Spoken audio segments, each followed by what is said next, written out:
చూస్తే మళ్ళీ వాళ్ళు మన దగ్గరికొచ్చిన తర్వాత మళ్ళీ వాళ్ళను కట్టుకుంటూ వచ్చాం.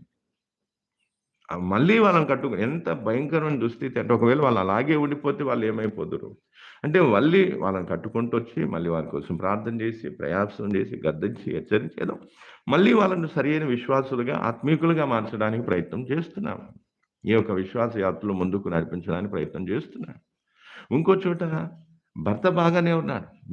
భర్త ఏమంటాడు, "అన్నా నేను నీతో సహవాసం చేయాలి. అన్నా నాకస్సలు నీ మీద ఎటువంటి నువ్వేంటో నాకు తెలుసన్నా." కానీ అక్కడ ఎవరిని పట్టాడు సాతాను? భార్యని పట్టాడు. భార్యని పెట్టిన తర్వాత భార్య ఏం చేసింది? నేను రాను ప్రార్థనకి.